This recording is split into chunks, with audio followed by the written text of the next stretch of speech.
Looking at the digital textbook, all the stuff that's in these last few lessons is in chapter 15. Now, this is just for interest. I just want you to keep in mind that the way we discussed female reproductive structures is similar in a lot of other animals, but not every every species has a menstrual cycle the way humans do. Other organisms have what's called estrus or heat, where instead of it being like a monthly cycle, it's a particular season. There are some organisms that based on the external temperature in which they're in or the number of hours of sunlight, that can be the trigger for their reproductive system to happen. And so, for example, for deer, which I'm sure you're familiar with if you live in Okotoks, because they're everywhere, these deer, they're brazen. They just sit on my front lawn taunting my dog all day long. She sits in the window and barks at them. Dogs, and it's really variable because there's lots of different species of dogs too. Other organisms can be pretty frequent. Mice, or just rodents in general, could reproduce really often. I worked with rats and gerbils when I worked in my lab in university, and we specifically had to get only males and keep them separated because they would have had sex with each other every minute of every day and had millions of baby rat babies if we would have let them. And it was really important for us to not have that happen. If you're a Friends fan, like I am, there's an episode where Phoebe has like a rat that lives in the cupboard in her apartment. Her boyfriend wants to kill it, but she's like, no, don't do it. But then the rat has babies, and then the babies have babies with each other. And she's appalled that these rat brothers and sisters are reproducing. But for a lot of organisms, as soon as they're able to, they'll reproduce. And if you'll recall, things like mice are R strategists, where the age of sexual maturity is really low. It doesn't take long for them to be able to reproduce after they're born, and so they're able to do that. Whereas for other organisms, it takes a while. For humans, it takes even longer. Anyways, that's just interest. Now today we're going to go over the beginnings of what happens if fertilization takes place. So we are going to shift our time frame. In the last section, I was talking about the menstrual cycle, and it was a 28-day cycle. Now we're going to focus on time from the baby's perspective.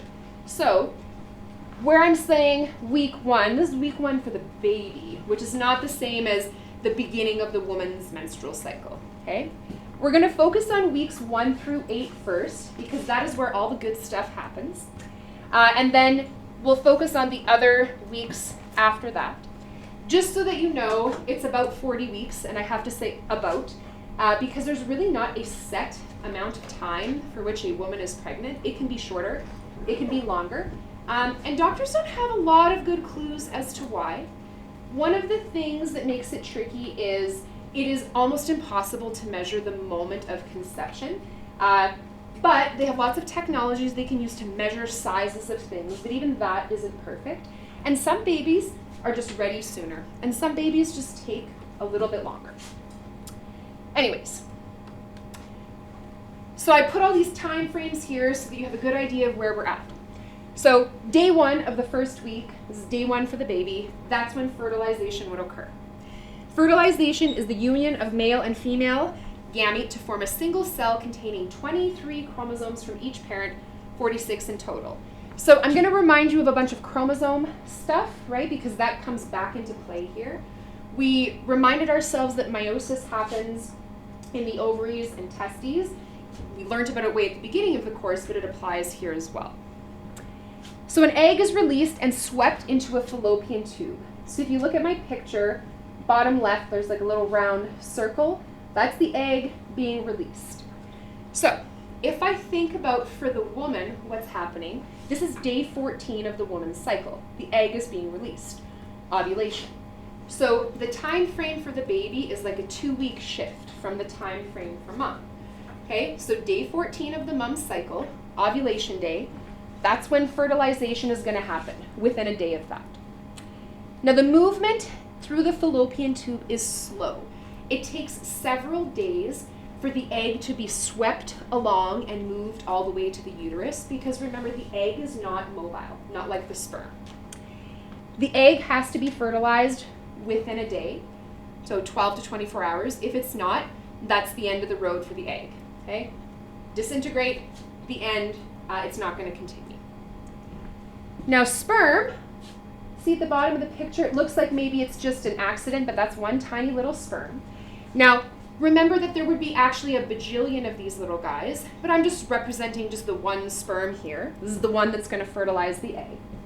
But the sperm would enter through the vagina, so that's this first part. The cervix would be here, the opening to the uterus.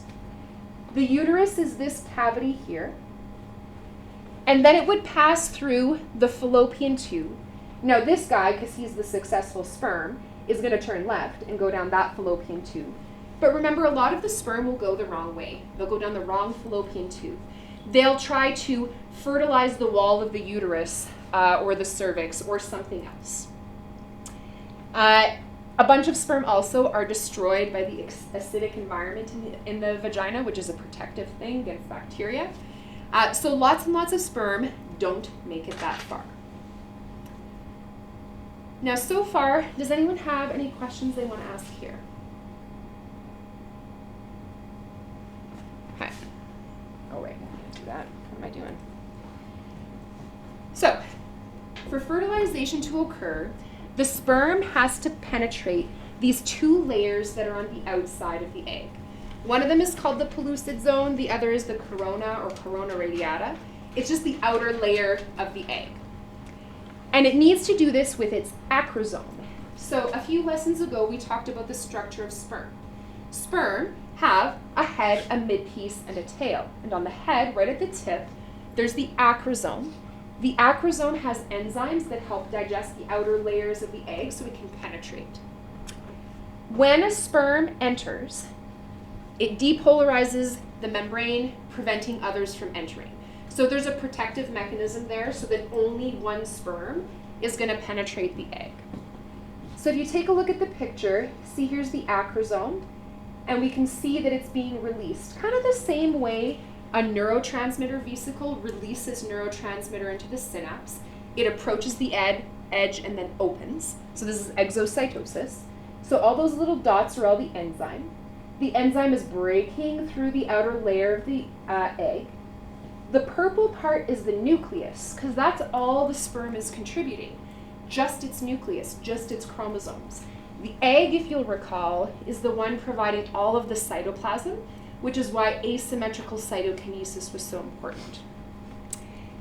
In about 12 hours, the membranes of the egg and the sperm's nuclei disappear and the chromosomes join together. Okay, so instead of being two separate nuclei, now we've got our one nucleus with 46 total chromosomes. At this point, we call it a zygote. That is one of the multitude of words we'll use for the baby. Now that's just day one. A lot of stuff happened on day one. Anybody have any questions they want to ask there? Anybody know how long sperm can survive? Anyone remember? We filled in a chart in lesson 2. 3 to 5 days. 3 to 5 days. So if we think about that, let's say, because we just said a woman is most fertile on day 14 of her cycle, but if sperm entered her reproductive system 5 days before that, day 9, they could potentially still be alive when she ovulates. So even though for the woman, there's really only one day, that 24-hour window, sperm have a much longer lifespan. And I'm saying this because perhaps you will want to create another human being one day when you're much, much, much older. They're a lot of work, trust me. But perhaps you would like to make sure that you don't create another human being. And so knowing these things is good for your future. Question? Yeah, go ahead. All right. Now we're going to move on. Over the next few days, a process called segmentation or cleavage happens. My little zygote, okay? So here's the sperm fertilizing the egg. There's my nuclei combining. But eventually, mitosis is going to happen. And it's going to create 2, then 4, then 8 smaller cells.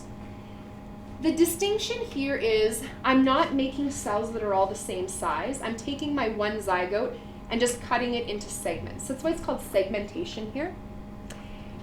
So we're going through mitosis a few times, getting several cells. Key points here is that these would all be identical, right? Mitosis makes identical copies. Nothing should change in terms of the contents of the nucleus. We're just copying exactly what was there. Sometimes, especially in reproductive technologies, they might take one of these 8 cells to do a genetic test on it. Once the zygote gets to 16 cells, so 2, 4, 8, then 16, because we're making 2 new ones each time, we call it a morula. So over here, right as it's getting towards where the uterus is, we would call it a morula. Now this picture here shows you an ovary, fallopian tube, and just sort of the side of the uterus. It doesn't have the whole uterus on the picture. But it does have some day markers here. See 3 days, 4 days, 4.5, 5.5 to 6. Because there's a little bit of variation in terms of exactly how many days those processes take. So this is another time-lapse picture. What would it look like if we followed that same egg as it got fertilized, as it went through segmentation, as it went to the uterus? Now, day 5 is where an important structure is formed.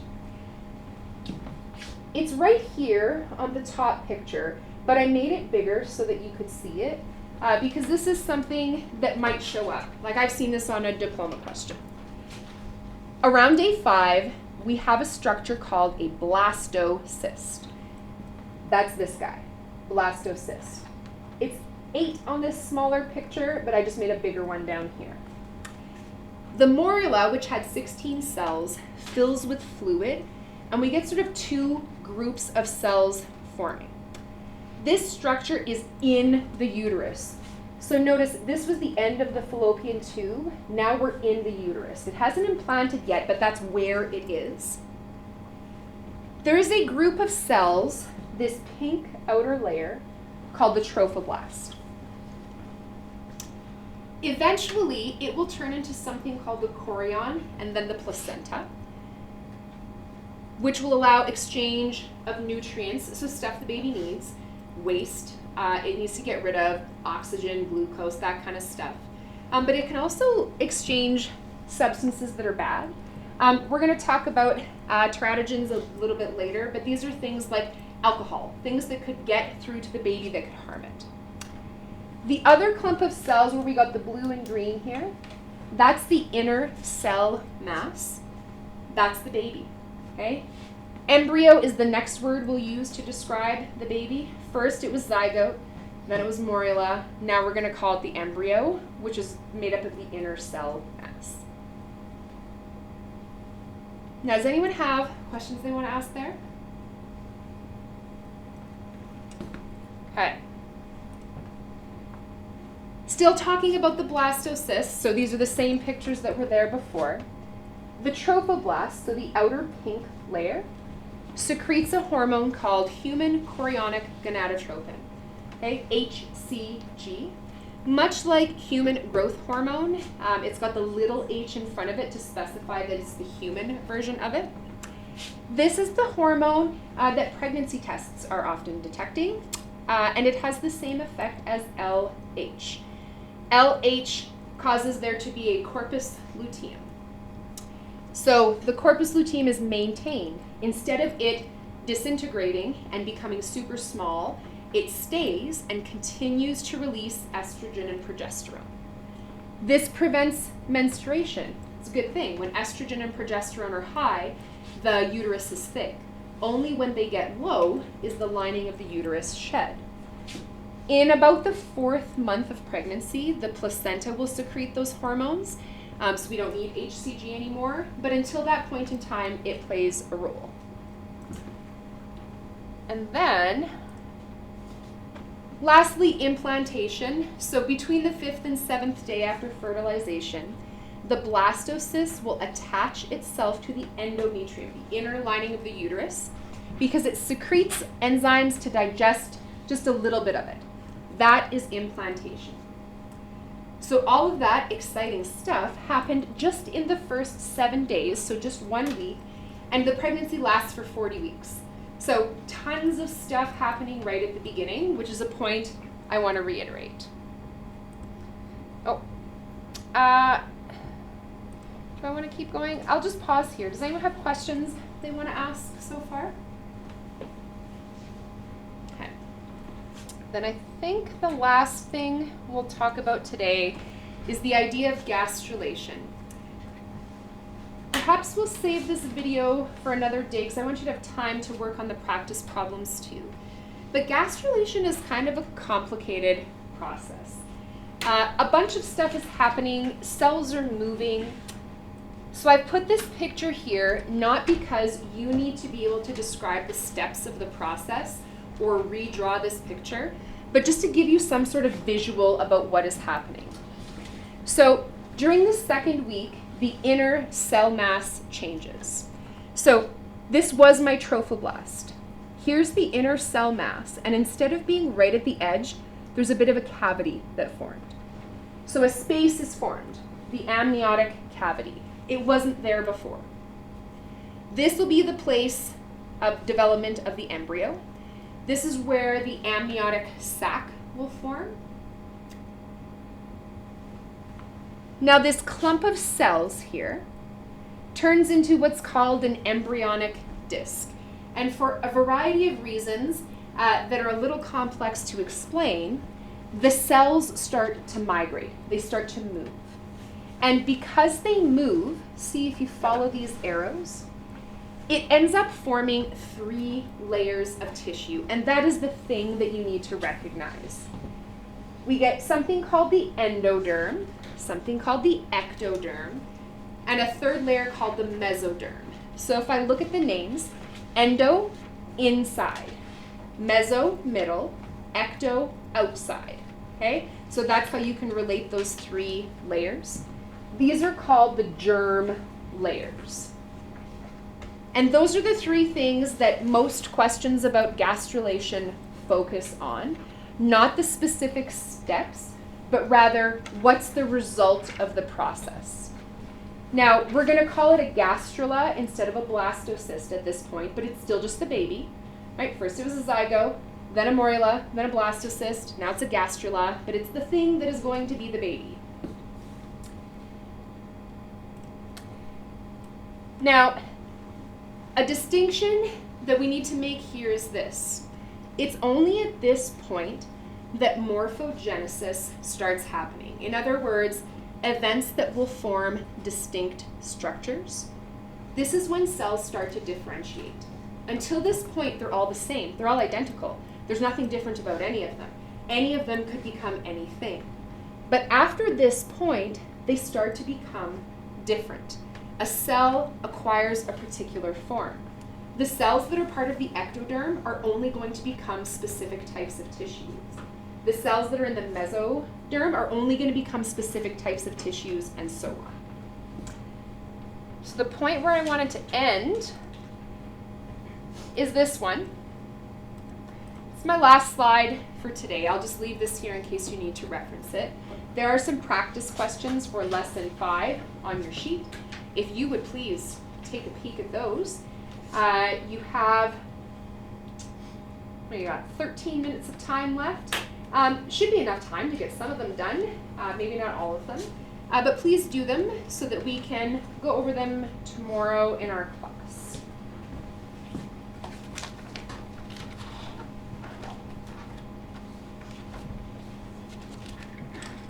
And of course, if you want to chat with people while you're working on it, just please put your mask on if you've taken it off.